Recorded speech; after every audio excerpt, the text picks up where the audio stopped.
guys, how are you? Welcome back to 10 Minutes Investment with Fanil Dedia. Guys, from today onwards, I am going to post videos on financial market. So this is a new series has been created by me on financial market. And if you want to be an expert in financial market, then do subscribe to our channel and do not forget to click on bell icon next to it. So okay guys, let us start with financial markets. So we will start with the basic fundamentals of financial market. We are going to investigate two questions. Number one, what is financial market? And second, place of financial market in whole economy. Is that clear? So let us come to first question, what is financial market? In any market, there are two basic players, normally called as buyer and seller. They are buyer and sellers. The one who is buying something and another is providing that particular commodity, that is a seller. In same way, in financial market we have two players, buyer and sellers. Tell me guys, what would be the commodity of this market? Obviously it is a money. Money is a commodity of financial market which will be exchanged between this buyer and sellers. Understood? This is the market is what we call financial market. But we can't use all this simple terminology. When it comes to financial market, we have to use the terminology of financial market itself. And what it is?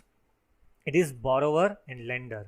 Buyer is the one who demands the money and it is called as borrower. Seller is one who supplies the money, is called as lender. So lender lends the money to borrower, or you can say borrower is the one who borrows the money from lender. Understood? So henceforth we won't be using the word buyer and seller.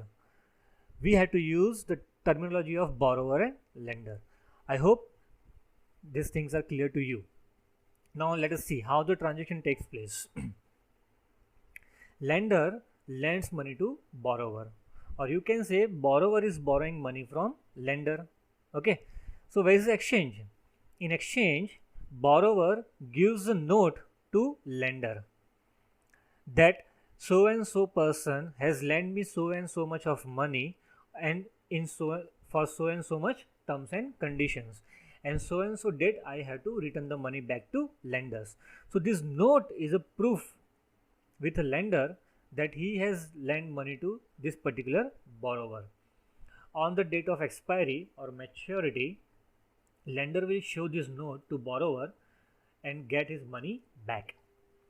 But do not mistake that this is not the exchange has taken place. This is not the complete exchange which has been taken place. Lender has lent money to borrower, but in return lender should get something from borrower in exchange for money. Note is not the return. The return for the lender comes in a two-way. It is interest on money which he has lent to borrower, or dividend on a money which he has lent to borrower. So returns for the lender comes only in the two form. One is interest and one is dividend. Now you might ask that how do we decide that lender will receive interest or dividend? That guys depends on nature of this note. You can say agreement, you can say contract, whatever. It depends on what is the nature of this contract or agreement is. That will decide whether lender will receive interest or dividend.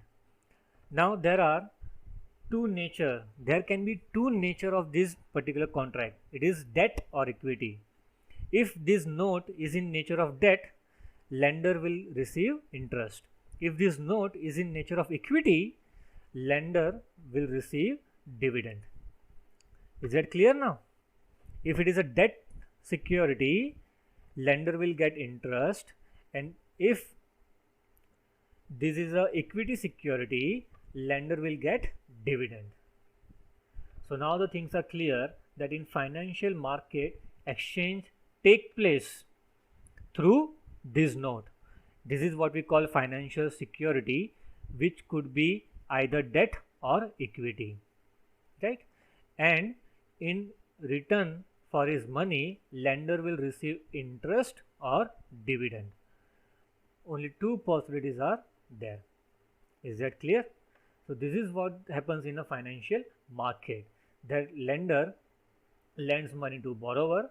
In return, he expects interest or dividend, which depends on that security is a debt or equity. Now understand the nature of this debt and equity. Debt is a loan. Equity is not a loan.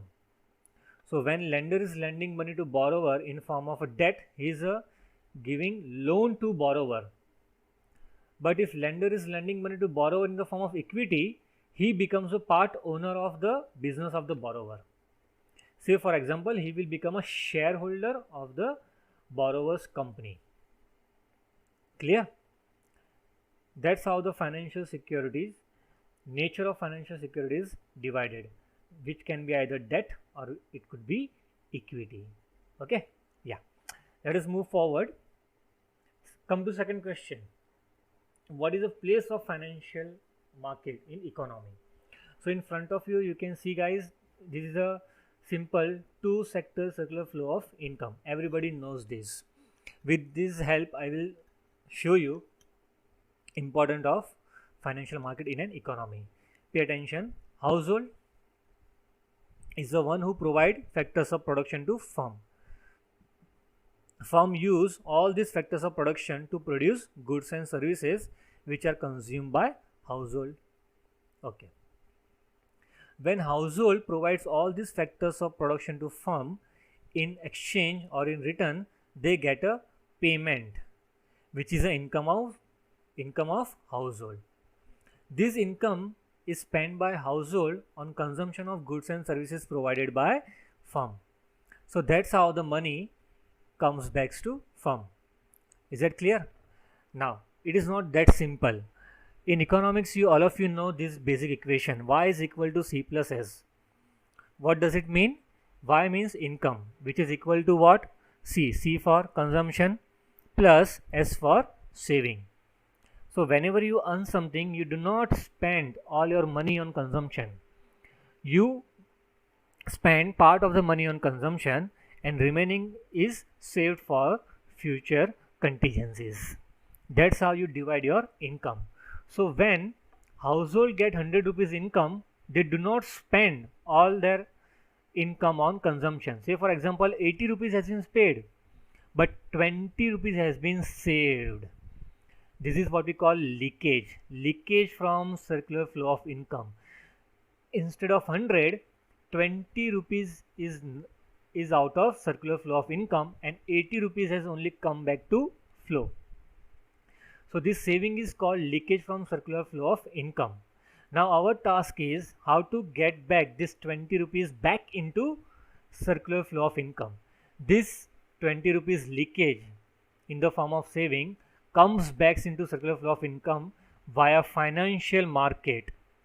See, all savings, that means household will bring the savings in financial market for the purpose of investment.